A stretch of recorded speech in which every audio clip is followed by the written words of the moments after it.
بسم الله الرحمن الرحيم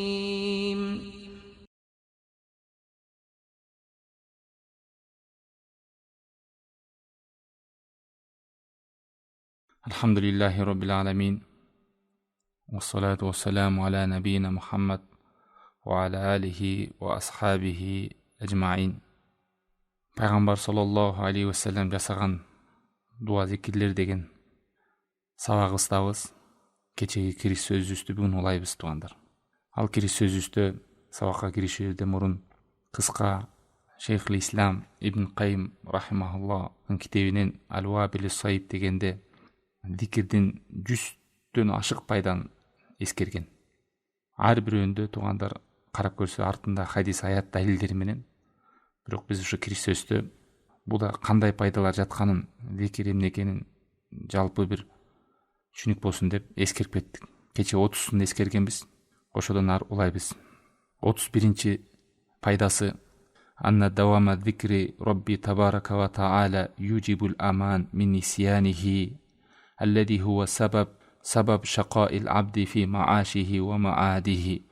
Аллах Тааламды эстеп жүргөн адам, Аллах Тааламды зикир кылып жүргөн адам унутуп калгандардын катарына кирбейт. Ошолордон саламаттыкта калат.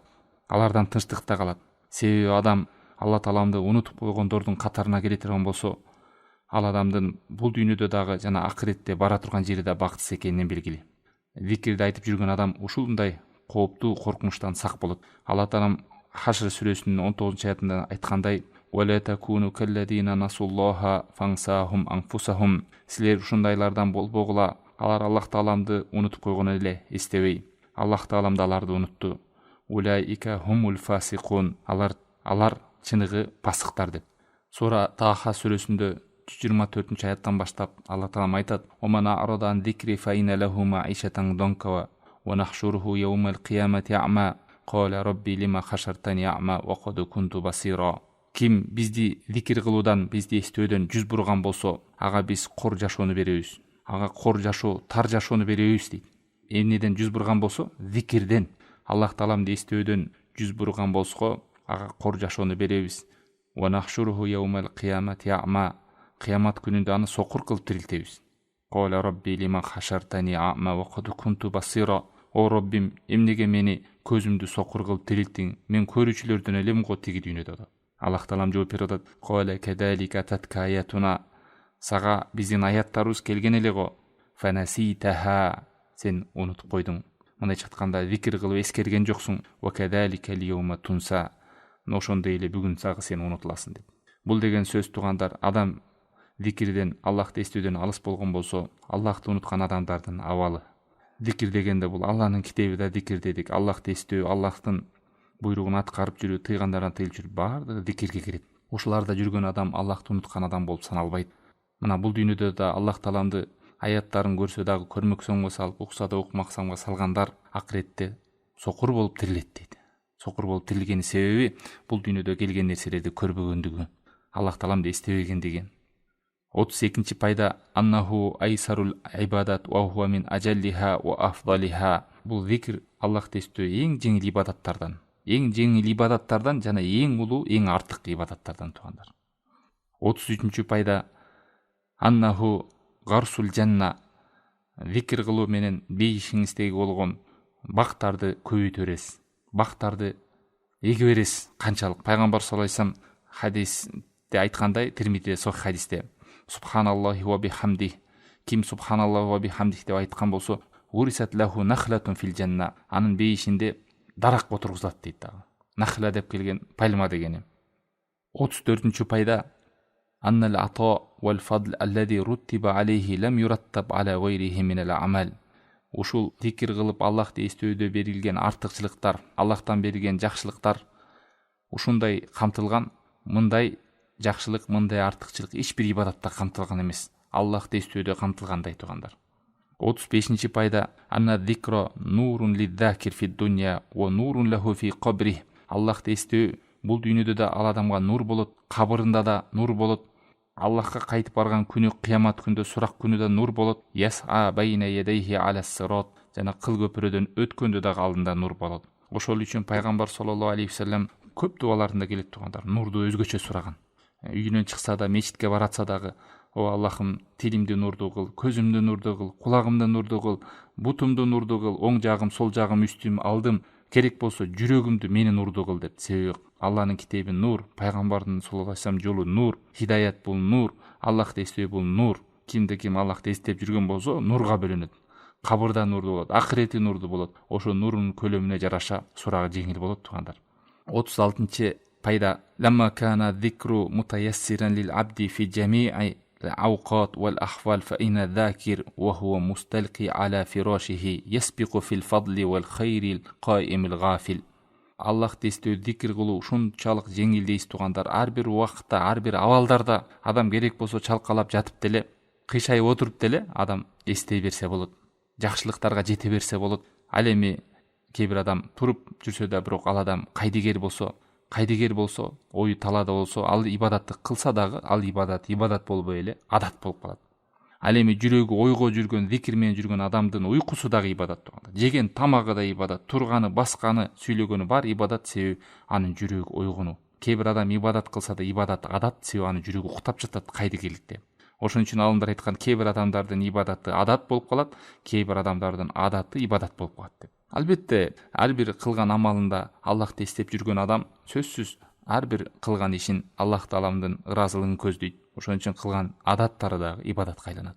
Ал эми ибадат кылып жүрсө дагы аны жүрөгү башка, намаз окуп атса да ою башка, дити башка, ошону бир каза болуп калбасын деген нерсе менен окугандыктан ал адатка айланып калат. Ал нерседен дагы бир нерсе тарта албайт. 37-чи пайда: ад-зикру яфтаху бабад духул илаллахи азза ва жалла фаида фатахал баб ва важада закир роббаху факад важада кулла шей. Аллах Тааламды эстеп жүргөн, зикир кылган адам Аллах Тааламга бир чоң эшиктин жолу ачылат туугандар. Эгер ал эшикти адам ачып алган болсо, бардык нерсени табат. Ошон үчүн алымдар айткан, кимде ким Аллах Тааламды жоготкон болсо, эмнени тапты деп. Кимде ким Аллах Тааланы тапкан болсо, эмнени жоготту. Аллахты тапкан нарса эч нерсени жоготкон жок туугандар. Ал эми Аллах Тааланды жоготуп, бирок сен бүт дүйнөнү койнуңа кучактап алсаң да эч нерсени тапкан жоксуң. 38-чи пайда: фил qalbi khalla wa faqa la yasudduha shay'ul batta illa zikrullah azza wa jalla. Жүрөктө жакырчылык, жүрөктө келейчилик, жүрөктө бир боштук бар. Ал боштукту туугандар дүйнө менен да эч нерсе менен толтура албайсың. Ошон үчүн кээ бир адамдар ал нерсени толтурам деп наркотик өтөт, аялдарга өтөт, жер бетиндеги болгон бузук иштердин бардыгын жасап көрүүгө аракет кылат. Ал жүрөктөгү боштук, жүрөктө болгон караңгылык, кедейлик толбойт качанга чейин Аллах Тааламды эстеп жүрмөйчү. Аллахты эстеп жүрүп, зикир кылып жүргөн адамдар ошол жүрөгүн толот, жүрөгү бекемделет, жүрөгү толот туугандар. Ошондой кедейликти, жокчулукту жүрөктө болгон жан дүйнөсү кедей экен деп коет, ошол нерсе толот. 39-чу пайда: анна зикр яжмаул мутафарриқ ва юфарриқул мужтама. Зикир кылуунун артында чачылганды бүтөйт, чачылганды жыйнайт, жыйналганды чачат, алысты жакындатат, жакынды алыстатат. Чачылганды жыйнайт дегени ошол ою, пикирлери бөлүнүп кетет. Кайгыга, ар кандай ойлорго батып кетсе, адам зикир менен жүргөн болсо, бардыгын топтоп алат. Ачкачылыгы, ар кандай ойлорун, бөлөөсү, санааларын бардыгын тойт. Ал эми жыйнаганды чачат деген сөзү жок кылат дегени чогулуп калган күнөөлөрү, каталары, ошолордун бардыгы топ-топ болуп жок болуп кетет Аллахты эстөө менен, зикир кылуу менен. Жана шайтан дагы топтолуп келип туруп, адамды намазды азгырам дегендерди да аларды дагы чачыратып жүрөт Аллахты зикир кылуу менен. Ошон үчүн намазда да оюңуз бөлүп кеткенде эмне үчүн дагы бир жолу Аллах Тааламды эстеп, сол жакка карап аузу биллахи минеш шайтанир режим деп 3 жолу түкүрөбүз. 40-чы пайда: анна зикр юнаббихул qalb min nawmihi wa yuqidhuhu min sinatihi. Аллахты эстеп жүргөн, зикирде жүргөн адам жүрөгүн уйкудан ойготкон болот, жана үргүлөөдөн да ойготкон болот. Магдырап, кээ бирлер Аллах Тааламдын жөнүндөн сөз укса уйкусу келет. Кээ бир адамдар ошо Куранды коюп туран уктап калат экен. Жүрөктөрү уктап адамдар Аллах жөнүндөн сөз уктаганда үргүлөө, уйкусу келет, ага скучно болот, ал адам жүрөгү уктап аткан адам. Анан башка бир музыка коюп койсо, же бир фильмди көрсө ойгонуп, ошого көңүл буруп, дитин коюп көрөт. Керек болсо ошол жердеги бир окуяларына ыйлапталат. Бул адамдын жүрөгү, жан дүйнөсү кедейлигинен Аллах Тааламдын эстөөсү жүрөктө боштук экенин кабар берет. Ал эми Аллах Тааламдан жөнүндөн сөз укса, аят укса, пайгамбар хадис үргүлөп уйкусу келет. Ал эми Аллах Тааламды зикир кылып жүргөн нерсе ушул нерседен кутулат. 41-чи пайда: анна зикр шажаратун тусмирул маариф вал ахвал аллати шаммара илейха саликун. Аллахты эстеп зикир кылып жүргөн дагы бир пайдасы бул ушундай бир дарак дейт Ибн Кайым рахимахуллах. Ошо зикирдин артынан көп билген нерселер ачылат, абалдары кеңейет, илимдер эшиктери ачылат. Мына ошон үчүн мурунку алымдардын бардыгы илим менен алектенсе дагы Аллахты эстөөнү ушул нерсеге бекем болгон. Эртең менен кечки зикир турса, зикир кылуу менен Аллахты эстөө менен көп илимдин эшиктери ачылат.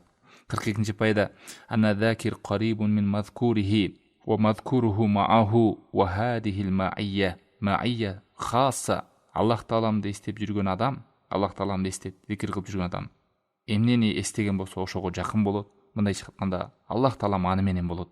Аллах Таалам аны менен өзгөчө болот. Аллах Таалам хадис кудисте айткан, бул сахих хадис. Ана ма абди мадакарани ва тахарракат би шафатах деп. Менин кулум мени эстегенде мен аны менен болом. Анын ийектери кыймылдаган сайын мен аны менен болом дейт. 43-чү пайда анна зикра я'дилу хатта итқир риқаб ва нафақатил амвал вал хамл алал хайл ва дарб бис сайфи сабилиллахи азза ва жал. Аллахты эстеп жүргөн зикир кылган адам жана кулдарды бошотот го, ошондой соопко тете дейт. Жана акчаларды кайрымдуулук кылганга тете. Ошон менен жана Аллах жолунда чыгып шейит кетип чыккан ошондой соопторго тете дейт. Отуруп эле мына тилиңиз менен Аллахты эстеп зикир кылып, намазыңызда дагы бир күндө 5 эле жолу окуйсуз, ошондо да ойду бөлбөй, дипти коюп окусаңыз, мына ушундай жакшылыктарга, кулдарды азаттаганга, жакшылык иштерди жасаганга, кайрымдуулук иштерди бергендин сообун аласыз. Анан өзүбүз кичине амал кылсак, анда да оюбуз именно ошо намаз окуганда, Аллахты эстеп ибадатка отурганда оюбуз бөлүнөт. 44-чү пайда анна зикра расу шукр. Фама шакараллаха таала ва ман лам ядкур. Зикирди кылып жүргөн бул шүгүрдүн башы, шүгүрдүн чокусу тугандар. Кимде ким Аллах Тааламды эстеп жүргөн болсо, ал Аллахка шүгүр кылган болот. Кимде ким Аллах Тааламды эстебеген болсо, Аллах Тааламга шүгүр кылгандардан болбойт. 45-нчи пайда анна акрамал халк алаллахи таала минал муттакин ман ла язал лисануху рат би зикрилlah. Аллах Тааламга эң ардактуу, урматтуу, кадырлуу, барктуу кулдардын арасынан эң ким десе таква адамдар. Себеби таква адамдардын тилдери Аллахты эстөөдөн чарчабайт, Аллахты эстөө менен тилдерин ымдашып жүрөт. Мына ушул адамдар Кудайга эң кадырлуу, барктуу адамдар. 46-нчы пайда анна фил қалби қасватун ла юдибуха илля зикруллахи таала. Адамдын жүрөгүндө мерездик бар, катуулук бар, таштай болгон катуулук. Ошол нерсени тек гана зикир гана, Аллахты эстөө гана жоюлат. Мерез жүрөктөрдү Аллахты эстөө гана жоёт. Ошон үчүн Хасан аль-Басри деген чоң алым болгон. Ошого бир адам келип даттанган: "О Хасан аль-Басри, менин жүрөгүм катып атат. Мындай чыкканда Аллахты эстөөдө, башка ибадаттарды кылууда жүрөгүм катуу" дегенде эмне деди? Аллах Тааламды көп эстеген ал нерсе жүрөгүңдүн катуулугун жумшартат деген.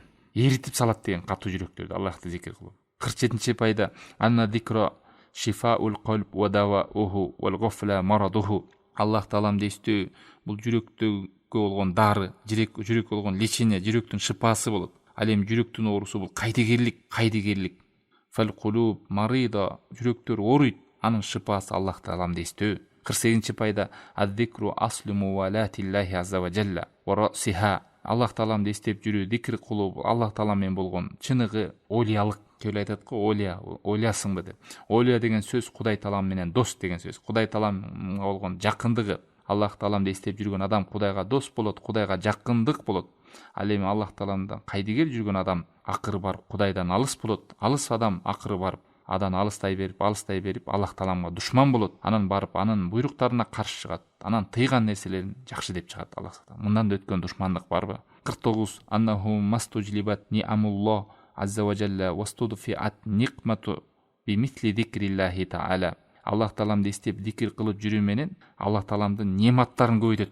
И так бизде сан жеткис нематтарыбыз бар. Бирок зикир кылуу менен нематтарды сактап калуу жана нематтарга береке көбөйтүүгө себеп болот. Жана башыңызга келаткан балелерди алын алуу болот. Башка келаткан балелерди көтөрүп жиберүүгө зикирден өткөн чоң себеп жок. Ошон үчүн мурунку алымдар айткан аз-зикру жаллабун ни'ам ва дифаун никам дейт. Зикир бул нематтарды алып келүүчү жана балелерди жоготуучу, балелерди алып кетүүчү деп.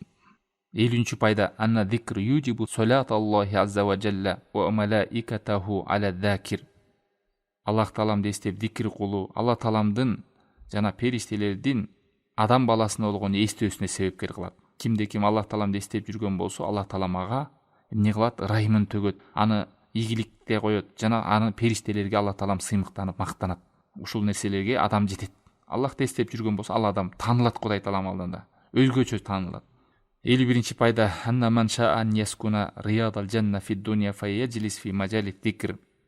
Кимде ким бул дүйнөнүн бейишинде жашагысы келсе, бул дүйнөнүн бейишин дамытатам десе, анда ал зикр мажлистерде отурсун. Зикр мажлис илим алуына, бул дагы зикр жүрөктүн ойгонусуна, жүрөктүн кайдыгерликтен арылуусуна себеп боло турган ушундай мажлистер, илим мажлиси, мечитте намазды күтүү отуруп, Аллах Тааламды эстөө, Куран окуу, ушунун бардыгы зикр мажлисине кирет. 52 пайда: анна маджалис зикр маджалисил малаика фалейса мин маджалиси дунья лахум маджлис илля маджлис язкуруллаха таала фи. Аллах Тааламды эстеп отурган мажлистер бул периштелердин мажлисиндей. Бул дүйнөдө ошол отуруп калган нерсе себеби дегенде ал учурда эмнеге периштелер мажлиси дейт? Кайсы жерде адамдар Аллах Тааламды эстеп отурган болсо, сөзсүз ошол жерде периштелер келип курчайт. Себеби пайгамбар саллаллаху алейхи вассалам башка бир хадисте айтат: инна лиллахи малаика сайяхин дейт. Аллах Тааламдын саякаттаган периштелери бар жер бетинде дейт. Алар саякаттап жүрөт. Елтамисуна маджалиса зикр. Кайсыл жерде зикр болуп аткан болсо, Аллах Тааламды эстеп аткан болсо, Куран окулуп атат, Аллах Тааламды эстеп, ошол сабак болуп атат, ошондой жерлерде илим алуу болуп атат, ошол жерге периштелер келип курчап отурат дейт. Ошон үчүн периштелердин мажлиси деп аталган ошол болот. 53 пайда зикирдин: анна Аллах азза ва жалла юбахи би закирина малаиката. Аллах Таалам ушундай кулдар менен сыймыктанат периштелерине. Алар кимдер? Аллах Тааламды эстеп жүргөндөр.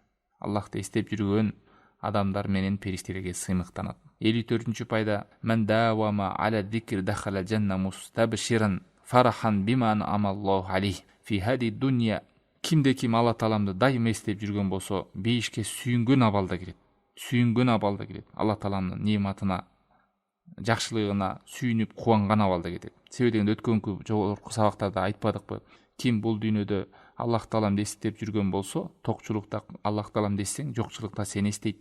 Жаның денеңде бар кезде эстеп жүрсөң, жаның денеңден чыккандан Кудай Таалам эстейт. Кудай Таалам сени эстегени, ошо сага ырайым төккөнү, күнөөңдүн кечиргени, бейишке киргизгени.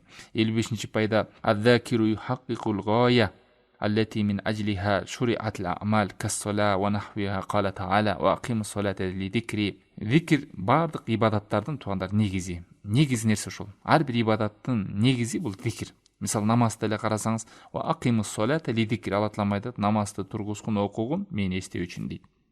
Ошон үчүн Ибн Аббастан суралган эң жакшы амал кайсы амал дегенде, Ибн Аббас Аллахты эстөө деген. 56 пайда: иктару зикр фил амал яджалу закир афдал ахли заликал амал фа афдалу суам актарухум зикран лиллах. Бүт амалдар ошо пайданы эскерип, кайсы амал болбосун, ошол амалдын жакшы жаманын, орто сооп экенин, өтө бийик сооп экенин тараза зикр. Орозолор кармагандардын эң мыктысы ким десе, Аллахты ким эстеген болсо. Намаз окугандардын эң соо көптөр кимдер десе, Аллахты эстегендер. Садака бергендердин дагы эң көп соо ким десе, алар да Аллахты эстегендер. Мисалы, кээ бирөө түшүнбөй калат экен, ар бир ибадатта, мисалы орозодо кантип Аллахты эстейт, зекет бергенде, намазда деп, бүт ибадаттарда кими Кудай Тааламды эстеген болсо, ошол. Мисалы, садака берип атканда деле бир адам Аллахты эстеп жүргөн адам эмне дейт? Аллах Таалам мага мына жакшылык берипсиң, ушул жакшылыктан бөлүшүп атам, өзүң ушуну мага жакшылыгын бере көр деп, жакшы ой менен, ниет менен берет Кудайды эстеп. Ал эми Аллахтан гафилетте болгон адам не деп берет? Бергенде атым чыксын дейт. Кайдыгер болгондойун адамга оңой эле рыя кирет. Беришен десин, эл көрсүн, мени мыкты деп айтсын деп берет. Орозодо эле караңыз, Аллахты эстеп жүргөн адам эч убакта калп айтпайт, орозодо гыйбат айтпайт, ушактабайт, жаман сөздөрдү айтпайт. Себеби дегенде ал Аллахты эстеп зикир кылып жүрөт. Зикир кылганда ал нерселерден алыс болот. Бүт ибадатта ошонун бийиктиги канчалык деңгээлде Аллах Тааламды эстейт, ошого көз каранды. 57 пайда: идамати зикр танубу ани татауат ва тaqуmu мақамаха. Аллах Тааламды эстеп жүрүү көп деген нафил намаздардын баарын ордуна ээлеп коет. Кээ бир сурай беребиз го, канткенде соопту көбөйтөм, канча намаз окушуң керек, кандай кылышың керек деп. Аллах Тааламды эстеп жүргөн нерсе көп. Ошо садаканын ордун толтуруп кетет, умранын ордун толтурат туугандар, ажылыктын ордун толтурат, кандай сооп иштер бар, ошолордун ордун толтурат. Мисалы, кантип толтурат экен? Бул окуя пайгамбар саллаллаху алейхи вассалам учурунда деле болгон. Пайгамбар саллаллаху алейхи вассалам учурунда дагы кедей кембагалдар пайгамбар саллаллаху алейхи вассаламга келип айткан: "О Аллахтын элчиси, биз айлана чөйрөсүндө көрүп атабыз мына. Айрым бай сахабалар болгон, ошол байлыктарын бөлүшүп, кедей кембагалдарга берип чоң соопторду таап атат" депчи. Ошентип аттанып келген. Биз дагы ушундай соопко жеткибиз келет. Биз болсо кедейбиз, колубузда эч нерсе жок. Биз эмне кылышыбыз керек дегенде пайгамбар саллаллаху алейхи вассалам: "Авалейса код жаалаллаху лакум ма тасаддакун" деп, силерге деле Алла таалам садака бере турган мүмкүнчүлүктөрдү берди го деген. Эмне десе, ар бир субханалла дегениңер садака, ар бир Аллаху акбар дегениңер садака, ар бир алхамдулилля дегениңер садака, ар бир ла илаха илlalloh дегениңер садака, жакшылыкка чакырганыңар садака, жамандыктан тыйганыңар садака деп пайгамбар саллаллаху алейхи вассалам аларга да ошол нерсени багыт берген. Анан ким жалган туганда мен бай болгондо мындай кылмакмын, тигиндей кылмакмын деп, бирок азыр оозуңузду кыймылдатып айтканга зикир кылгандан эмес. Адам бир жерде турбайт, же алдыга кетет, же артка кетет, ордунда калбайт. Адам бош отурса дагы тилин кыймылдатпай зикир кылбай Аллахты эстебей ойлонбошу, бул жөн эле кур убакытты коротушу. Ошон үчүн Аллах таалам бизге да чоң мүмкүнчүлүктөр берген. Байлыгы жокторго, мүмкүнчүлүгүм жок дегендерге, ден соолугум жок дегендерге да мен мындай кыла албайм, мындай күчүм жетпейт десе, алхамдулилля. Тилиң бар, оюң бар, акылың бар, эсиң бар. Аллахты эстеп, ушундай зикирлерди көп кылып, алхамдулилля, окуп аткан ибадаттарың бар. Ошолор кезде жок дегенде ошол кезде оюңду бөлбөй оку. 58-чи пайда зикруллахи азза ва жалла мин акбарил аун ала таатихи азза ва жалла файнаху юхаббиху алил абд ва юсахилу алейхи ва яжал куррата айнихи фиха. 58-чи пайда Аллах тааламды эстөө, бул эң чоң пайда тугандар. Кандай пайда? Аллах тааламга баш ийүүгө, ибадатты чырайлуу кылууга жеңил кылат. Мындай айтканда, ибадаттарды жеңил эле аткарып баштайсыз. Келип атпайбы, намаз орушмага атмеле чоң таш көтөргөндөй, мечитке барышмага атмеле бир прецепти сүйрөгөндөй, эртең мененки намазга турушмага бир тимеле бир мындан өткөн чоң оордук жок. Мына ошолор жүрөктөр кайдыгер болгондо ибадат оор болуп калат. Аллах тааламды эстөө жүрүү менен сиз ибадаттарды жеңил кылууга себеп болот. Ошон үчүн көп келет. Кантип ибадаттарды жеңил аткарса болот. Жеңил эмес, ошону күтүп каласыз. Ошон үчүн пайгамбар саллаллаху алейхи вассалам намаз көзүнүн карегиндей болгон.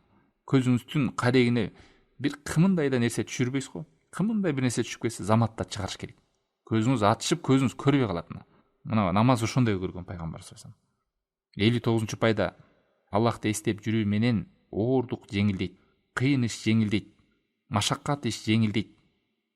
Бул дагы кайсы нерсе оор болсо, Аллах тааламды эстөө менен ошол нерсе жеңил болот. Илимде деле, жаттоодо деле, ибадатта деле, бүт нерселерде Кудай тааламды эстеп, ошонун дуалары бар келген, зикирлери келген пайгамбар саллаллаху алейхи вассаламдан ошол жүрөктү да айтуу менен анан сүннөткө да шайкеш келсе өтө таасири чоң болот. 60-чы пайда анна зикраллахи азза ва жалла юдхибу анил qalb махауиф. Жүрөктөн коркунучтарды жок кылат тугандар. Жүрөктөн башка нерседен, адамдар келейликтен коркот, башка нерседен коркот, башка бир бүдөмүк нерселерден бүттүгүнөн чыгарат. Чыгарып жалгыз Аллахтын өзүнө коркуу гана. Аллахка жүрөгүн байлоо пайда болот. 61-чи пайда Аллах тааламды эстеп жүргөн адам күчтүү болот, шамдагай болот, мындай активный болот да. Бул дагы пайдалар киргизген. Буга бир мисал, пайгамбар саллаллаху алейхи вассалам күйөө баласы ким болгон? Али ибн Аби Талиб, күйөө балдардын бири. Анын кызы Фатима. Экөө пайгамбардын кызы, пайгамбардын күйөө баласы жумуштары бар, иштери менен. Фатима энебиз үйдө, анан пайгамбар саллаллаху алейхи вассаламга келет, даттанып. Алла атасына келип атат, сурайт: "Бизге кызматчы бериңизчи" дейт. Себеби үйдө иштер көп, ушундай жетишпей атам дегендей кылып пайгамбар саллаллаху алейхи вассалам суранат. Али ибн Аби Талиб күйөө баласы экөө тең. Пайгамбар саллаллаху алейхи вассалам кызматчы сураган. Ошондо пайгамбар саллаллаху алейхи вассалам ага экөөнү багыт берген. Жатарда субханалла алхамдулиллахны 33 жолу айткыла. Субханалла 33, алхамдулилlah 33, Аллаху акбарды 33. Анан ар бир намаздайын субханаллахны 33, алхамдулиллахны 33, Аллаху акбарды 33 жолу айтсаңар, иннаху хайрун мин хадим деген. Ал силер сураган жардамчыдан да артык деген. Субханалла тугандар, ушул нерсеге мындай бекем якын менен практика кылып көрсөңүздөр көп иштер жеңилденет. Ошон үчүн кээ бир адамдар карайсың, намаздан ассаламу алейкум рахматуллах, ассаламу алейкум дегенде эле зикирди айтпай эле туруп кетип калат. Жатарда ушул субханалла, алхамдулилlah, Аллаху акбарды 30 жолу айтпай телефон чукулап уктап калат. Анан эле турсаң ныксырап атам, оор болуп атат, ойгоно албай атам, намазым оор болуп атат дейм. Амал кылыңыз. Эч убакта калтырбаңыз. Намаздан субханаллахны 30 жолу, алхамдулиллахны 30, Аллаху акбарды 33 жолу, уктарда 33 жолу, алхамдулиллахны 30 жолу, Аллаху акбарды 30 жолу. Чын жүрөгүңүз менен, дитиңиз менен айтып туруп, анан дуа зикирлерди айтып туруп уктаңыз. Анан көрөсүз кандай турасыз уйкудан, кандай шамдага ээ болосуз, кандай бодрый болосуз, кандай күч кубатка ээ болосуз. Анан жүрөгүңүздө ишенбесеңиз тилиңиз айткан менен ал пайда бербейт. 62-ши пайда адзакируна хумус сабикуна йаумал кыяма. Аллах тааламды эстеп жүргөндөр кыямат кайымда биринчи орунда болот. Сабикуна деген биринчилерден болот. Сообу да көп болгондор Кудай таалам алдында алдыңкы адамдардан болот. 63-чү пайда Аллах тааламды эстеп жүргөн адамдар, Аллахты эске алып жүргөн адамдар чынчылдардын катарына кирет туугандар. Чынчылдардын катарына кирет. Себеби кыямат кайымда эң даражасы бийиктер кимдер? Пайгамбарлар, чынчылдар, Аллах жолунда өлгөндөр, шииттер, шухада деп коет да. Шиит десе жана Ирандагы шиит секталарына түшүнүп албагыла. Шухада жана солихиндер. Мына ушул пайгамбардан кийинки чынчылдардын катарын толуктайт. Себеби чынчыл адам жүрөгү менен, тили менен Аллах тааламды дайым эскерт. Жөн эле башканы айтпай да коет, жакыныңды эле элестет, жакын адамдар. Жакын адамың сени сурабай койсо, кандай таарынып, "Ой, кайда жүрөсүң?" деп кандай болосуң? Жакын адамдарды элестетип көр, сени унутуп койсо, эстебесе, байланышпаса кандай абалда болосуң? Ошончо сан жеткис жакшылыкты берген Алла тааламдын жүрөктө болгон орду сен эстебесең кандай болот анда? 64-чү пайда аль-малаикату табни лидакир. Периштелер Аллахты эстеп жүргөн адамга бейишинде дайыма кооздоп кура берет. Дагы башка хадистерде келген, качан Аллах адам баласы зикирди токтоткон кезде, ошондо тиги токтойт дейт да. Кооздолуу нерсе токтоп калат. Качан Аллахты эстеп зикир кылган сайын ошончол кайра эле бейиши кооздоло берет дейт. 65-чи пайда Аллахты эстөө бул тозок болгон парда.